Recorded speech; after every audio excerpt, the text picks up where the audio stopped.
अल्हम्दुलिल्लाह वकफ़ा वस्सलामुन अला इबादिहिल्लज़ीना इस्तफ़ा अम्मा बअद। क़ाल अन्नबिय्यु सल्लल्लाहु तआला अलैहि वसल्लम कुल्लु मुसव्विरिन फ़िन्नार व क़ाल रसूलुल्लाहि सल्लल्लाहु तआला अलैहि वसल्लम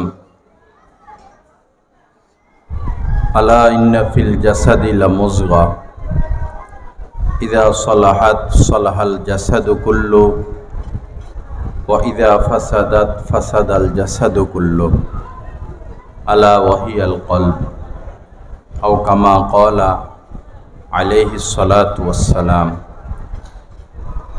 व क़ाला रसूलुल्लाहि सल्लल्लाहु अलैहि वसल्लम ज़िनल ऐनि अन-नज़्रु वक़ाल अलैहिस्सलातु वस्सलाम या अबा हुरैरा इत्तक़िल महारिम तकुन अबदन नास वक़ाल अलैहिस्सलातु वस्सलाम अलैकुम बिसुन्नती औ कमा क़ाल अलैहिस्सलातु वस्सलाम अस्तग़फिरुल्लाहल्लज़ी ला इलाहा इल्ला हुवल हय्युल क़य्यूम व अतूबु इलैहि। আল্লাহ পাক জাল্লা জালালুহু আমাদের সবাইকে মাফ করে দেন। আজকের এই মজলিসকে আল্লাহ পাক কবুল করেন। এই মজলিসের উসিলায় এই এলাকার সকল নারী পুরুষ ছেলে মেয়ে সকল মানুষকে আল্লাহ পাক হেদায়েত দান করেন। এই মজলিসের উপরে আল্লাহ পাক খাস তাজাল্লি, খাস নূর, খাস রহমত বর্ষণ করেন। লা ইলাহা ইল্লাল্লাহ। আমাদের পরিচয় হলো আমরা মুসলমান, আর প্রকৃত অর্থে তিনি মুসলমান যিনি তার সৃষ্টিকর্তার অবাধ্য হন না এবং অন্য মুসলমানকে কষ্ট দেন না।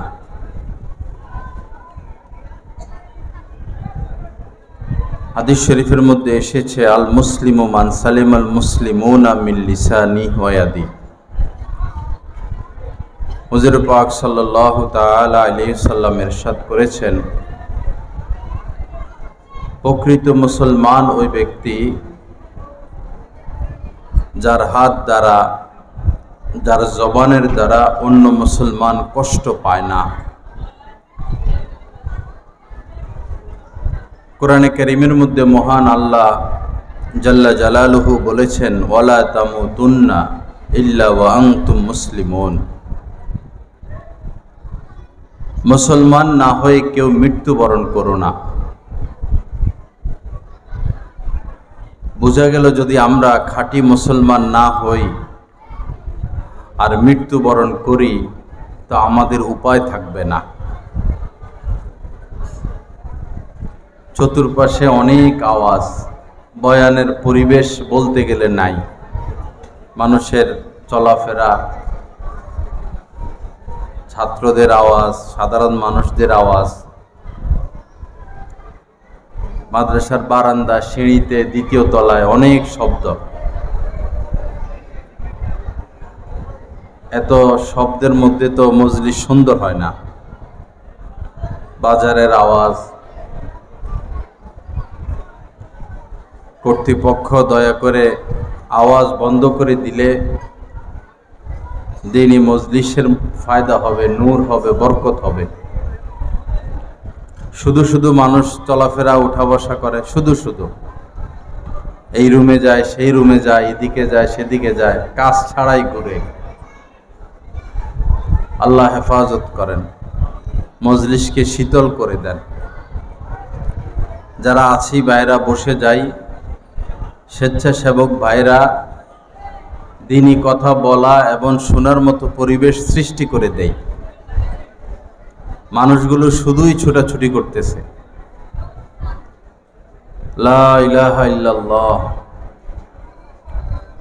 হাদিস শরীফের মধ্যে এসেছে, মিন হুসনি ইসলামিল মারই তারকুহু মা লা ইয়ানিহি।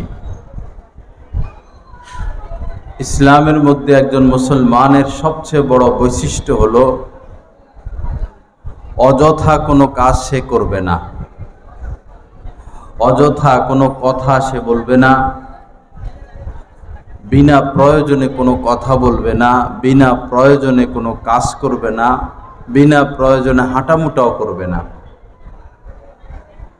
ওয়াজ মাহফিলগুলোতে কিছু মানুষ আছেই ঘোরাঘুরি করার জন্য, এখানে যায় সেখানে যায়।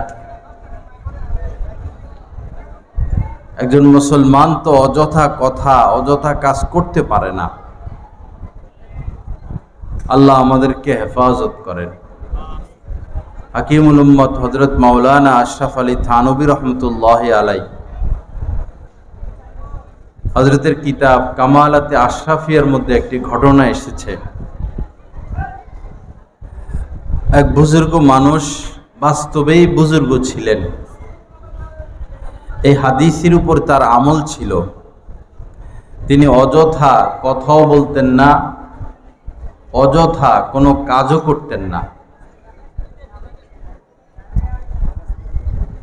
তো এক প্রয়োজনে কোনো এক ব্যক্তির বাড়িতে গেলেন, দরজা নক করলেন, অমুক আছে কিনা। ভিতর থেকে কেউ বলল যে তিনি ঘরে নাই। কথা শেষ, কিন্তু তিনি আরেকটা প্রশ্ন করলেন যে কোথায় গেছেন। তো এই যে এতটুকু কথা বললেন যে কোথায় গেছেন, এটা তার কাছে বাড়তি কথা মনে হলো, যে আমার এই কথাটা বলা দরকার ছিল না, বাসায় নাই, আমি চলে আসব। কোথায় গেছেন এটা আমার জিজ্ঞাসা করার কি প্রয়োজন ছিল? এতটুকু অপরাধ, যেটা আসলে অপরাধ না কিন্তু তার কাছে অপরাধ। কোথায় গিয়েছেন এই বাড়তি কথাটা বলার কারণে 30 বছর তিনি আল্লাহ পাকের দরবারে কান্নাকাটি করেছেন। কোথায় গেছেন, শুধু এই শব্দটা উনার কাছে মনে হয়েছে যে আমি বাড়তি ব্যবহার করেছি। আজ আমরা কত কথা অযথা বলতে থাকি, ঘন্টাকে ঘন্টা অযথা কথা বলার জন্যই বিভিন্ন জায়গায় জায়গায় মানুষ মজমা জমায়। বিভিন্ন চায়ের দোকানে, বাজারে, রাস্তার মোড়ে, ক্লাবে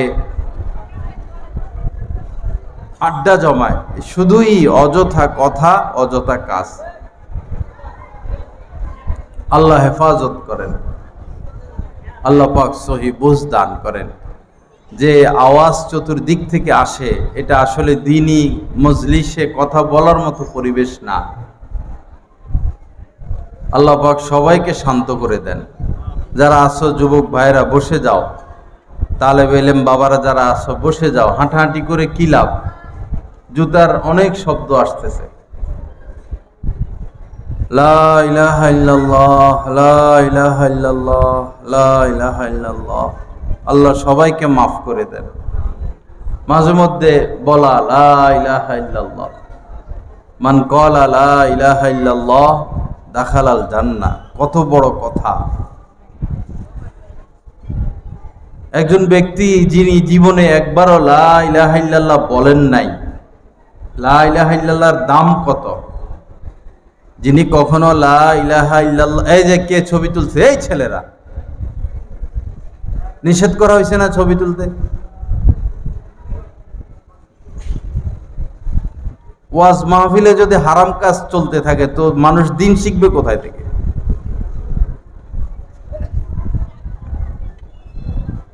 কুল্লু মুসাউফিরিন ফিন্নার, যেই ছবি তুলবে সেই জাহান্নামে যাবে। মুসলিম এবং বুখারী শরীফের হাদিস। মামুলি কথা? কে কে হাদিস অস্বীকার করতে পারবে? সে কাফের হয়ে যাবে এই হাদিস অস্বীকার করলে। সহিহ হাদিস, কুল্লু মুসাউফিরিন ফিন্নার, যে ছবি তুলবে সেই জাহান্নামে যাবে।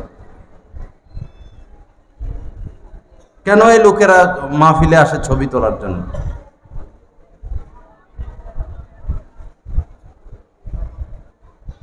লানা রাসূলুল্লাহিল মুসাউফিরিন, যারা ছবি তোলে নবীজি লানত করেছেন তাদেরকে। এরপরেও আল্লাহর বান্দাদের ভয় লাগে না, ছবি তোলা নিয়ে ব্যস্ত হয়ে গেছে। এটা কি ফরজ না ওয়াজিব না সুন্নতে মুআক্কাদা না মুস্তাহাব, কি এটা? ফরজ ছুটে যাচ্ছে সেদিকে খবর নাই, ওয়াজিব ছুটে যাচ্ছে সেদিকে খবর নাই, সুন্নতে মুআক্কাদা ছুটে যাচ্ছে, সুন্নত ছুটে যাচ্ছে সেদিকে খবর নাই, ছবি তোলা নিয়ে ব্যস্ত।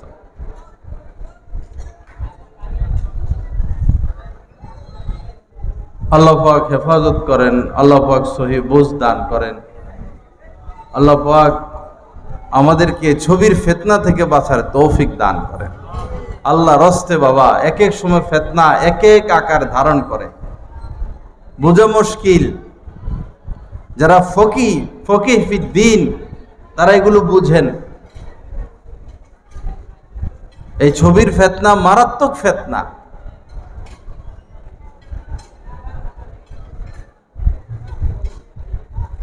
তো বলতেছিলাম, সুযোগ পেলে বলা লা ইলাহা ইল্লাল্লাহ, যে জীবনে কোনোদিন লা ইলাহা ইল্লাল্লাহ বলে নাই এবং এই কথার উপর বিশ্বাসও রাখে নাই, সে জনমকে জনম খালিদিনা ফিহা, জনমকে জনম জাহান্নামের আগুনে জ্বলতে থাকবে, কোনোদিন আর সে জাহান্নামের আগুন থেকে বের হতে পারবে না। আর যে জীবনে একবারও লা ইলাহা ইল্লাল্লাহ বলেছে, দাখালাল জান্নাহ, নবীজি বলেন যে সে জান্নাতে প্রবেশ করবে। লা ইলাহা ইল্লাল্লাহ বলেছে, এটার উপর বিশ্বাস রেখেছে, এরপরে হাজারো পাপ কাজ করছে, পাপের কারণে সে জাহান্নামে যেতে পারে, কিন্তু একদিন না একদিন সে জান্নাতে প্রবেশ করবে। আর যেটা বলে নাই, সে কোনো দিন আর জাহান্নাম থেকে মুক্ত হতে পারবে না। কত দামি কথা, কত ওজনী কথা, লা ইলাহা ইল্লাল্লাহ। এজন্য মাঝে মধ্যে বাবারা লা ইলাহা ইল্লাল্লাহ বলবো, মাঝে মধ্যে একটু পরে পরে, একটু পরে পরে, একটু পরে পরে, একটু পরে পরে লা ইলাহা ইল্লাল্লাহ। জিকিরে জিকিরে নিজের জিহ্বাকে তরুতাজা রাখা। মাসালুল লাযী ইয়াযকুরু রাব্বাহু ওয়াল লাযী লা ইয়াযকুর মাসালুল হাইয়্যি ওয়াল মাইয়িত। নবীজি বলেছেন, যারা আল্লাহ পাকের জিকির করে আর যারা করে না, উভয়ের মধ্যে পার্থক্য হলো জীবিত আর মৃত ব্যক্তির ন্যায়। অর্থাৎ যারা আল্লাহর জিকির করে, আল্লাহকে স্মরণ করে, আল্লাহর নাম মুখে নেয়, তারা হচ্ছে জীবিত। আর যাদের মুখে আল্লাহর নাম আসে না, তারা হচ্ছে কেমন যেন মৃত। একদম বোবা না থাকে, আল্লাহকে ডাকতে থাকে, আল্লাহর নাম মুখে নেই, যে কয়বার নিব সে কয়বারে লাভ। বনি ইসরায়েলের এক যুবক ছিল, খুব শক্তিশালী যুবক, ধনী যুবক, সচ্ছল যুবক। কোনদিন সে আল্লাহর নাম নেয় নাই মুখে। ফেরেশতারা একদিন অভিযোগ করলেন, হে আল্লাহ, এই যে যুবক কোনদিন আপনার নাম নেয় নাই, তার বয়স 30 হয়ে গেল, অথচ আপনার নাম কোনদিন সে মুখে নেয় নাই। তখন আল্লাহ পাক বললেন, আসলে তাকে তো আমি কোনোদিন কোনো বিপদ দেই নাই, মুসিবত দেই নাই, এজন্য সে আমার নামটাও নেয় নাই। তার রগ ধরে একটা টান দাও তোমরা। ফেরেশতারা তার রগ ধরে একটা টান মারছেন, সাথে সাথে আল্লাহ বলে উঠছেন। আপনার যে বাচ্চাটা বেশি আপনাকে ডাকাডাকি করে, তার প্রতি আপনার মায়া লাগে বেশি। ছোট বাচ্চারা মা বাবাকে বেশি ডাকে, এজন্য তারা আদরও পায় বেশি। কিছু বাচ্চা আছে এরকম, ডাকে না, দাদা দাদিকেও ডাকে না, চাচাকেও ডাকে না, ফুফুকেও ডাকে না, সে আদরও পায় কম। যে ডাকে বেশি তাকে আদরও করা হয় বেশি। যে আল্লাহকে বেশি ডাকবে সে নিয়ামতও বেশি পাবে, দুনিয়াতেও আখেরাতেও। আল্লাহকে ডাকার নগদ যে ফায়দা, আমার শায়েখ ও মুর্শিদ আরিফ বিল্লাহ হযরত মাওলানা শাহ আব্দুল মতিন বিন হুসাইন সাহেব দামাত বারাকাতুম বলেছেন, আল্লাহকে ডাকার নগদ ফায়দা হলো আল্লাহ পাকের মাইয়াত তার নসিব হয়, আল্লাহ পাকের সঙ্গ তার নসিব হয়। আনা ইনদা যন্নি আবদি বি ওয়া আনা মাআহু ইযা যাকারানি।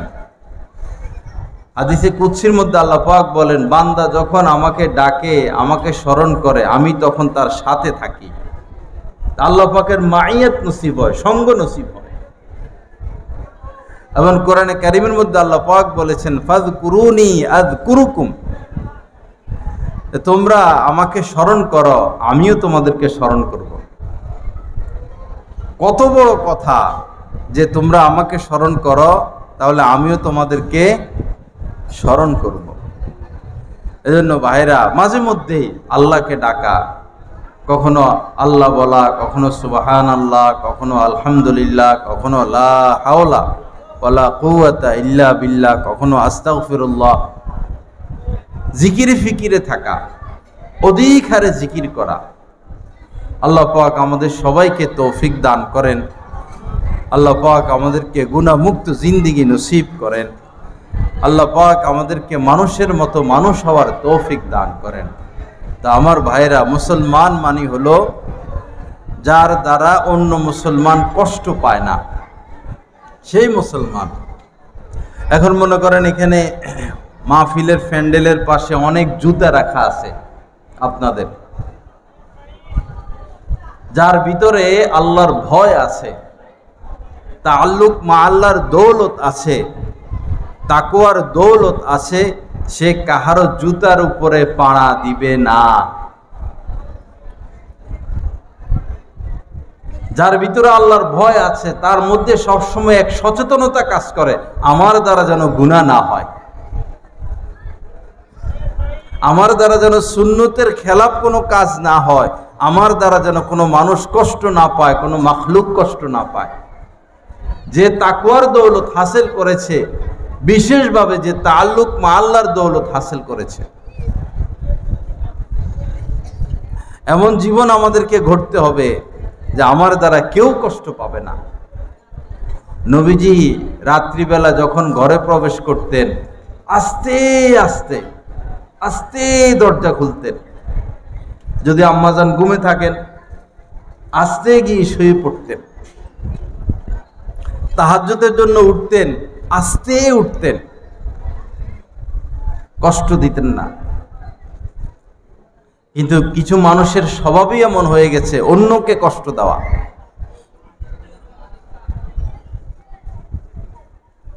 আল্লাহ পাক আমাদেরকে কষ্ট মুক্ত জিন্দেগি নসিব করেন। আমার মা যেন আমার দ্বারা জীবনে কোনো দিন কষ্ট না পায়, আমার বাবা যেন আমার দ্বারা জীবনে কোনো দিন কষ্ট না পায়। ওয়ালা তানহারহুমা ওয়ালা তাকুল্লাহুমা উফ। আল্লাহ পাক বলেন যে খবরদার, কখনো মা বাবাকে ধমক দিও না। কিন্তু বর্তমানে দেখা যায় ছোট ছোট বাচ্চারা মা বাবাকে ধমক দিয়ে বসে। ছোট ছোট বাচ্চা, 5-7 বছরের বাচ্চা, 7-8 বছরের বাচ্চা, 10-15 বছরের বাচ্চা। যদি ক্লাস 1-এই আমাদের স্কুলের সিলেবাসে এই আয়াত বাচ্চাদেরকে মুখস্থ করানো হতো অর্থ সহ, মা বাবাকে ধমক দিও না, আল্লাহ পাক বলেছেন। মা বাবার সাথে এমন মা বাবার পক্ষ থেকে কোনো যদি কষ্ট পাও, উফ শব্দটাও যেন তোমার মুখ থেকে বের না হয়। কি শিখাই আমরা বাচ্চাদেরকে, কি সিলেবাস! আল্লাহ পাক আমাদেরকে কোরআন সুন্নাহ মোতাবেক জিন্দেগি গড়ার তৌফিক দান করেন। চতুর্পাশে এখনো অনেক আওয়াজ, যারা আওয়াজ করতেছেন তাদের দ্বারা তো আমাদের কষ্ট হচ্ছে। যেখানে কোরআনে কারীমের তেলাওয়াত হয়, চুপ করে শুনতে হয়, একদম চুপ করে শুনতে হয়। হযরত থানভী রহমাতুল্লাহ আলাইহি লিখেছেন, যেখানে কোরআনের আলোচনা করা হয় সেখানেও চুপ থাকতে হয়, আওয়াজ করা যায় না, কথা বলা যায় না। কেউ কথা বলবে, কেউ হাঁটবে, কেউ ওযু করবে, কেউ খাবে, কেউ কেনাকাটা করবে, কেউ ছবি তুলবে। এটা দিনই মাহফিলের রং না। আল্লাহ হেফাজত করেন।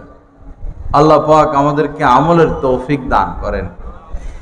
তো এমন জীবন গড়ব যে আমার দ্বারা কেউ কষ্ট পাবে না। হাসি দেয়, অনেক সময় হাসি দেয়। তো হাসি দিলে এমন জোরে হাসি দেয় অনেকে, পাশের জনের এক হিসাবে কষ্টই হয়ে যায়। অনেকে আছে ইচ্ছা করে জোরে হাসি দেয়। আমরা এমন লোকের কথা শুনেছি যে এত জোরে হাসি দিছে পাশের জনের কানের পর্দা ফাইটা গেছে।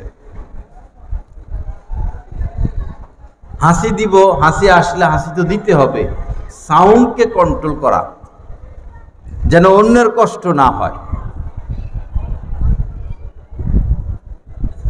বাথরুমগুলো ব্যবহার করা হয়, বিশেষ করে মসজিদ মাদ্রাসার বাথরুমগুলো, এরপরে পাবলিক টয়লেটগুলো ব্যবহার করা হয়, কিন্তু পরিষ্কার করা হয় না। আপনি টয়লেট ব্যবহার করলেন, যদি দুর্গন্ধ অবস্থায় রেখে আসেন বা ময়লা রেখে আসেন, আপনার পরে যে যাবে তাকে তো আপনি নিশ্চিতভাবে কষ্ট দিলেন, কষ্টে ফেলে দিলেন। আপনি যেভাবে পরিষ্কার হবেন টয়লেট ব্যবহার করে, টয়লেটটাকেও এভাবে পরিষ্কার করে আসবেন। এখানে অপচয়ের বিষয় না, পানি অপচয়ের বিষয় না, এখানে হলো পরিষ্কারের বিষয়। আর তুহুরু শাত্রুল ঈমান, পবিত্রতা ঈমানের অঙ্গ। হযরত মাওলানা আশরাফ আলী থানভী রহমতুল্লাহ আলাইহির সর্বশেষ খলিফা হযরত মাওলানা হারদুই আবরারুল হক সাহেব রহমতুল্লাহ আলাইহি বাংলাদেশে যখন সফর করতেন, ওই সময় বিভিন্ন মাদ্রাসায় গিয়েই হযরত বাথরুমে ঢুকতেন, দেখতেন বাথরুমগুলো। বাংলাদেশের মাদ্রাসাগুলোতে ওই সময় বাথরুমের ব্যবস্থা ভালো ছিল না। বাথরুমে ঢুকে আসলে কেমন যেন গোসল ফরজ হয়ে যেত, এরকম অবস্থা ছিল। হযরত এসে এসে এসে এসে বাথরুমে যাইতেন আর কর্তৃপক্ষকে ধমকাধমকি করতেন, মুহতামিমদেরকে ভুল ধরায় দিতেন, বাথরুম এত ছোট কেন, বাথরুম এত ময়লা কেন, এত অপরিষ্কার কেন। আল্লাহ ওয়ালাদের নজর ভিন্ন।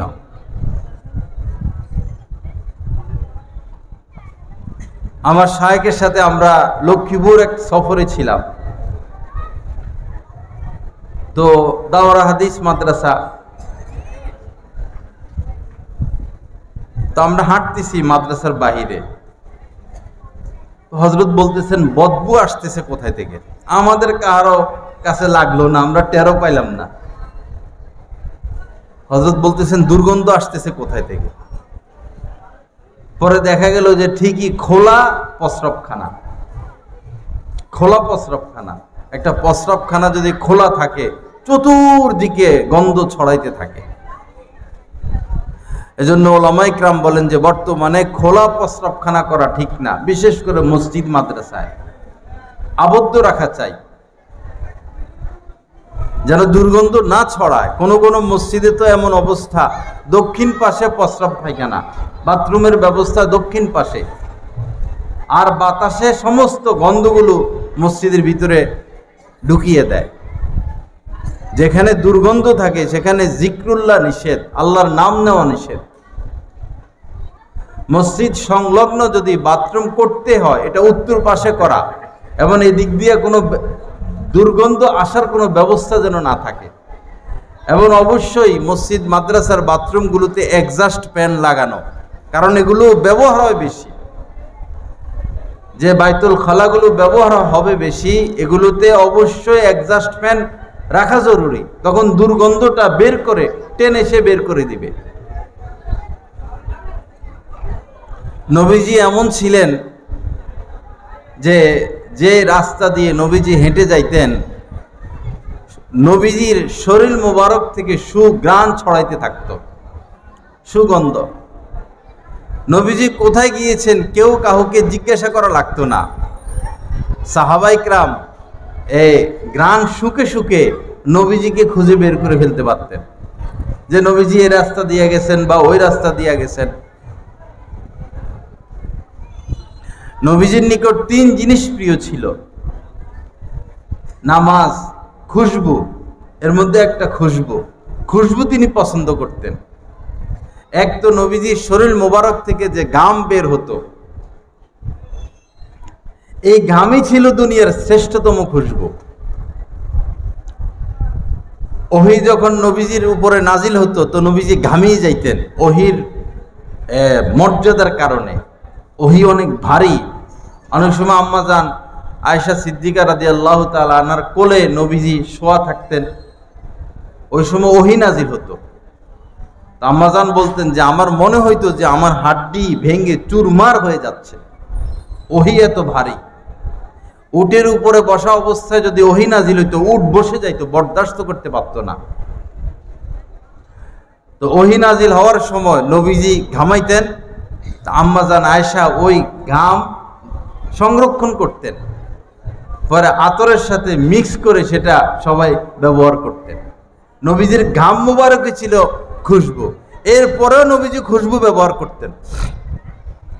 এজন্য আমরা খুশবু ব্যবহার করব, শরীরের থেকে যেন দুর্গন্ধ না আসে, মুখ থেকে যেন দুর্গন্ধ না আসে। অনেক সময় নামাজে দাঁড়ায় মসজিদে এরকম দুর্গন্ধ আসে মুখ থেকে, কথা বলে তো তাদের সাথে কথা বলা যায় না, মুখ থেকে দুর্গন্ধ আসে, দাঁত লাল হয়ে থাকে, নখ বড় বড়, মোষ বড় বড়, দাড়িগুলো এলোমেলো। না, এটার নাম দিন না।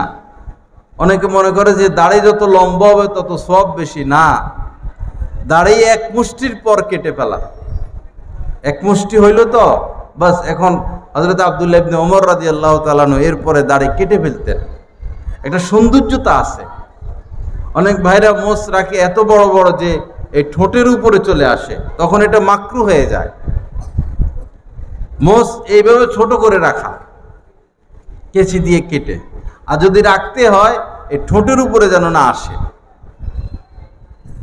এরপরে বহু ভদ্রলোকদেরকে দেখা যায় যে নাকের চুল বের হয়ে থাকে, দেখতে খারাপ দেখা যায়। সপ্তাহে একবার এই অবাঞ্ছিত যে পশম এগুলো পরিষ্কার করা, অবাঞ্ছিত পশমগুলো সপ্তাহে একবার পরিষ্কার করতেই হবে, করে নেওয়া। আমরা মানুষ তো, আমরা পশু তো না। হাত পায়ের নখ কাটা, বিভিন্ন মাহফিলে গেলে মানুষের সাথে মুসাফা করতে হয়, তো পরে মুসাফা করতে করতে দেখা যায় যে হাত ক্ষত বিক্ষত করে ফেলে, ওই যে নখ বড় বড় এইভাবে গুতে লাগে, পরে হাত ব্যথা করে, বড় বড় নখ। আবার এই যে তাওয়াফ করে কাবায়, পায়ের নখ বড়, তো পিছনের দিক থেকে নখের আঘাত পায়ে লাগে, মানুষের কষ্ট হয়, খেয়াল করা হয় না। পায়ের নখ তো শক্ত, অবশ্যই সপ্তাহে একবার নখ কাটা। বিশেষ করে পায়ের নখ, পায়ের কনিষ্ঠ আঙ্গুলের নখ, এগুলো অজান্তে বড় হয়ে যায়, এগুলো চামড়ার সাথে মিশে থাকে। আপনি ওযু করতেছেন কিন্তু পানি ভিতরে গেল না, পানির আর্দ্রতাও গেল না, তো আপনার তো ওযুই হলো না। গোসল ফরজ হলো, তো আপনি গোসল করলেন কিন্তু আপনার নখ বড়, তো ভিতরে পানি গেল না, তো আপনার তো গোসল ফরজ আদায় হলো না। এক চুলও খালি জায়গা থাকতে পারবে না, সর্ব অঙ্গে পানি পৌঁছাইতে হয়। এজন্য নখ বড় রাখা এটা অসতর্কতা, অসাবধানতা। অবশ্যই নখ কেটে রাখবো আমরা সপ্তাহে একবার। এরপরে যে সমস্ত মেয়েরা নেল পালিশ ব্যবহার করে, এটা মোটা আবরণ, যাদের নখের মধ্যে নেল পালিশ, এদের ওযুও হয় না, গোসলও হয় না, নামাজ কিভাবে হবে? আজীবনই এরা অপবিত্র থাকে। যদি গোসল ফরজ হয়ে যায় কোনো কারণে, তো তারা তো অপবিত্রই। মুসলমান মেয়েরা কখনো নেল পালিশ ব্যবহার করতে পারে না। প্রয়োজনে মিদি ব্যবহার করবে, মেহেদি ব্যবহার করবে।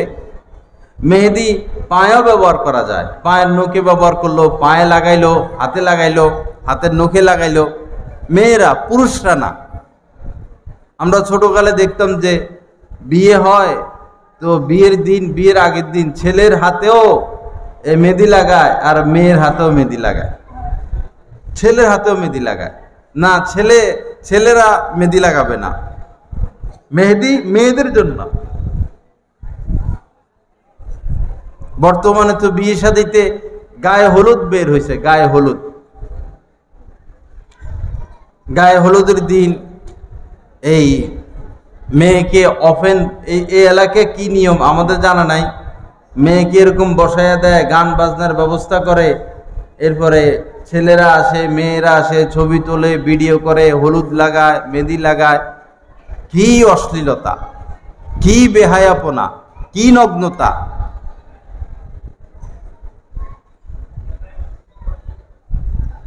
পাশ্চাত্যের যে কালচার, যে রীতি, যে নিয়ম পদ্ধতি, এগুলো অনুসরণীয় নয়, এগুলো বর্জনীয়, এগুলোর মধ্যে কল্যাণ নাই। এখন বিয়ে শাদীতে তো শান্তি আসে না, বরকত আসে না।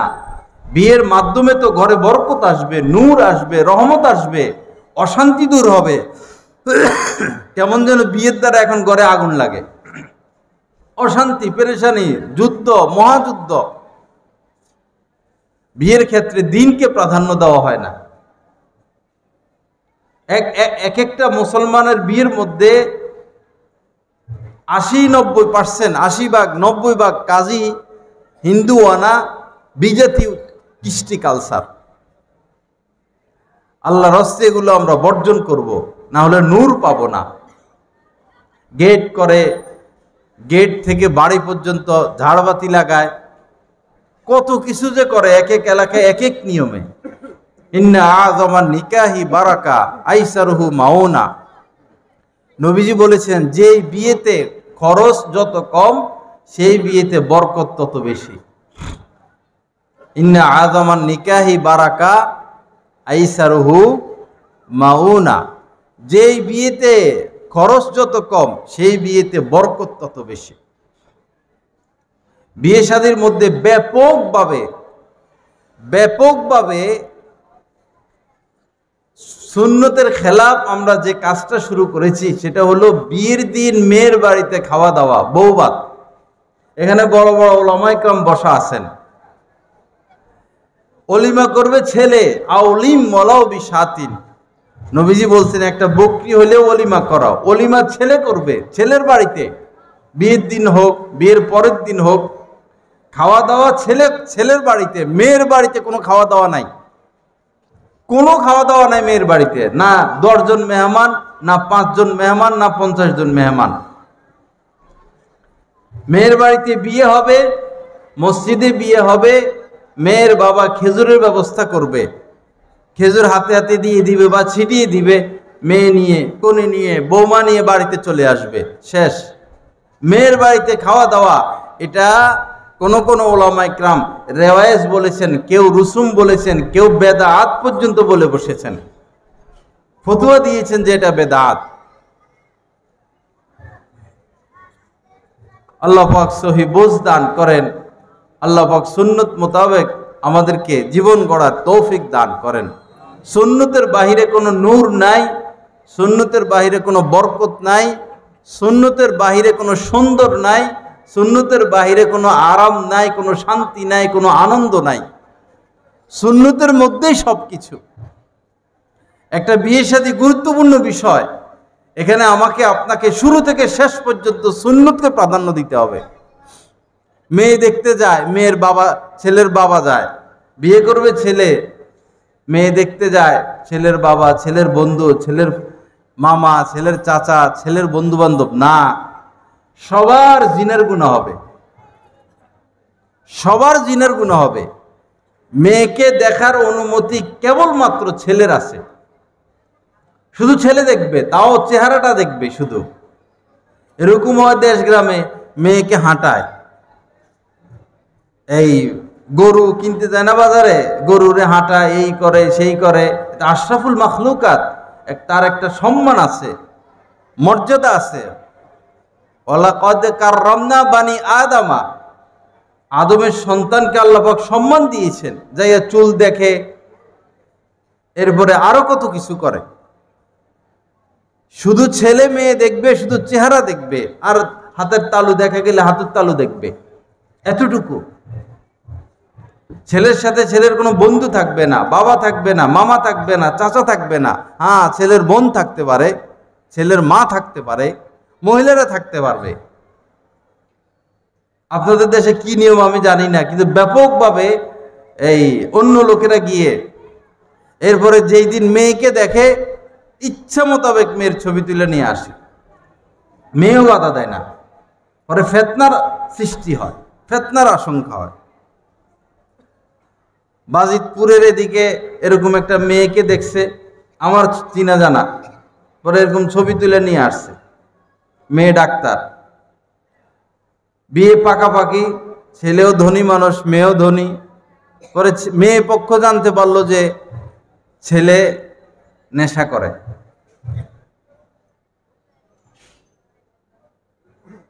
পরে মেয়ে পক্ষ বলল না, আমরা এই বিয়েতে রাজি নেই। পরে ওরা জোরাজোরি করতেছে ছেলে পক্ষ, আর ওরা বলতেছে না, অসম্ভব, এই বিয়ে হবে না। পরে কি করলো, ওই যে ছবি তুলে আনছে মেয়ের, এই ছবিগুলোকে কম্পিউটারে নিয়ে এই মেয়ের চেহারাকে ঠিক রেখে এই উলঙ্গ মেয়েদের মাথা কেটে এই মেয়ের মাথা সেখানে বসাইয়া দিতেছে। এরপরে বিভিন্ন ছেলেদের সাথে কম্পিউটারে অনেক কিছু করতে পারে, করে করে পুরা বাজিতপুরের মধ্যে মেয়ের ছবি প্রচার করে দিছে। এরা পরে আর মুখ দেখাইতে পারে না লজ্জায়, যে মেয়ে এত খারাপ, তার চরিত্র এত খারাপ। এখন আপনি হাইটা এটা কয় ঘরে যাইয়া মানুষকে বুঝাবেন যে এটা বানানো পিকচার।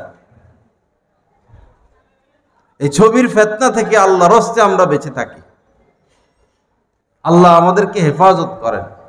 মুফতি তাকি ওসমানী দামাত বারাকাতুম বলেছেন, হেরেম শরীফ কাবায় ছবি তোলা যাবে, ভিডিও করা যাবে না, হারাম। মসজিদে নববীতে ভিডিও করা যাবে না, হারাম।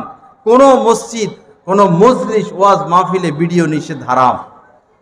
ক্ষেত্র বিশেষ জায়েজ বলেছেন, ক্ষেত্র বিশেষ, কিন্তু ওয়াজ মাহফিলে জায়েজ বলেন নাই, মসজিদে জায়েজ বলেন নাই। ওনার ফতুয়াটাকে উল্টাইয়া কিছু স্বার্থবাদী লোকেরা ভিন্ন কথা প্রচার করতেছে সমাজের মধ্যে। যে কথা রদ করছেন বাইতুল মুকাররমের সম্মানিত খতিব হযরত মাওলানা মুফতি আব্দুল মালিক সাহেব দামাত বারাকাতুহুম, আল্লাহ পাক হযরতের হায়াতে বরকত দান করেন।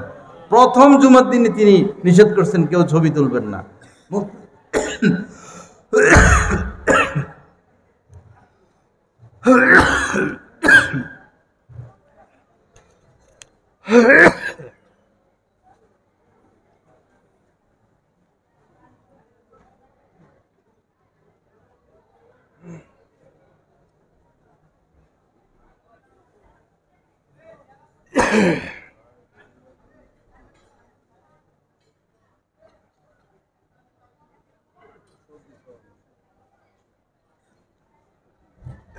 যেহেতু ব্যাপকভাবে যারা ভিডিও করে ওয়াজ মাহফিল, ব্যাপকভাবে তারা মুফতি তকি ওসমানী সাহেবের ফতুয়াটার কথা বলেন।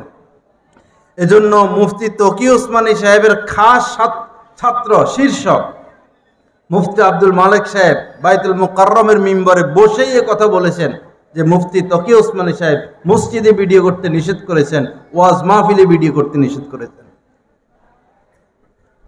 আল কাউসার পত্রিকা এটা আসছে, ওনার পুরো বক্তব্য বর্তমান মাসের সংখ্যা। আল্লাহ পাক হেফাজত করেন, আল্লাহ পাক আমাদেরকে সুন্নত জিন্দা করার তৌফিক দান করেন। তো বিয়ে শাদী নিয়ে কথা বলতেছিলাম, সুন্নত মোতাবেক বিয়ে শাদীর ফিকির করব আমরা। বিয়ে শাদীর ক্ষেত্রে আগে পাত্র নির্বাচন। হাদিস শরীফের মধ্যে এসেছে তুন কাহুল মারআতুল আরবাইন,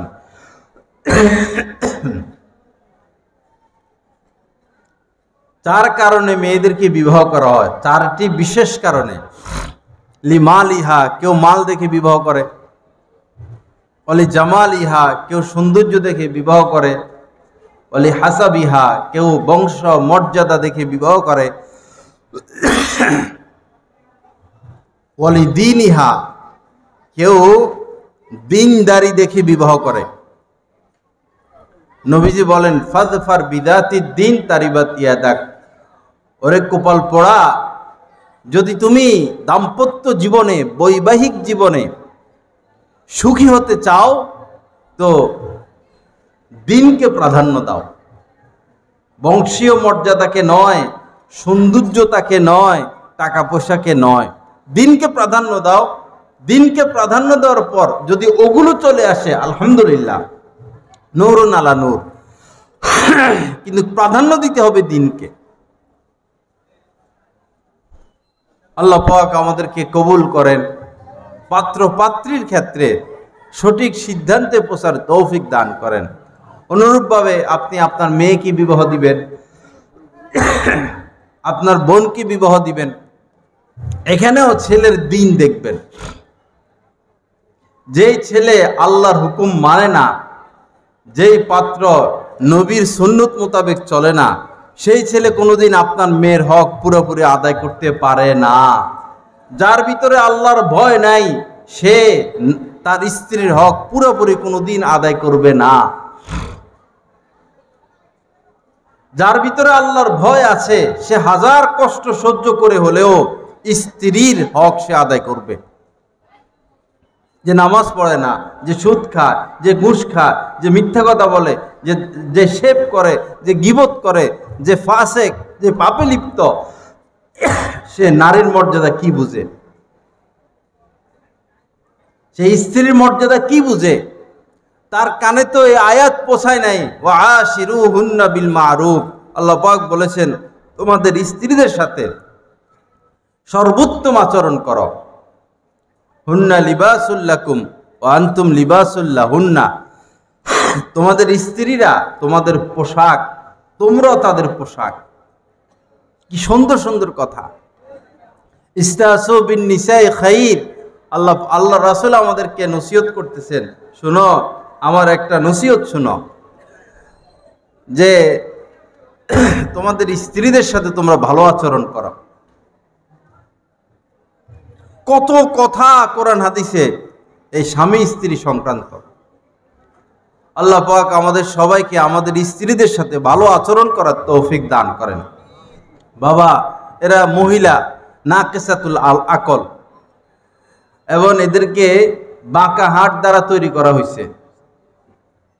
যখন হযরতে আদম আলাইহিস সালামকে সৃষ্টি করছেন, পরে উনি তো একা তো সময় কাটে না, পরে উনার পাজরের একটা হাড় খুলে, তাও উপরেরটা যেটা বেশি বাঁকা, ওই বাঁকা হাড় দ্বারা উনার স্ত্রী হযরতে হাওয়া আলাইহিস সালামকে তৈরি করছেন। তা আমাদের সবার দেখবেন হাড় একটা কম, বাঁকা হাড় দিয়ে তৈরি করে ইঙ্গিত দেওয়া হলো যে এরা কোনোদিন সোজা হবে না, এদের মধ্যে একটা বক্রতা মরণ পর্যন্ত থাকবে।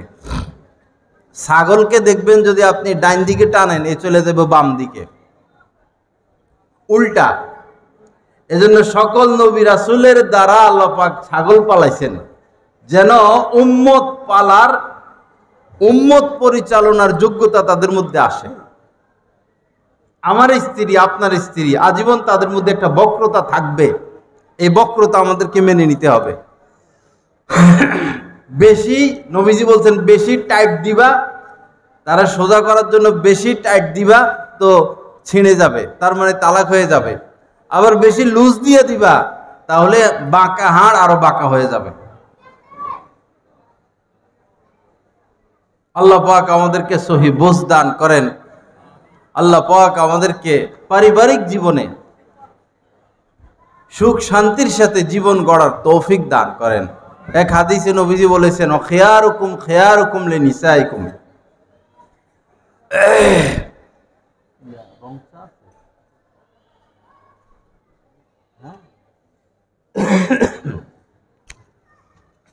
খিয়ারুকুম খিয়ারুকুম লিনিসাইকুম।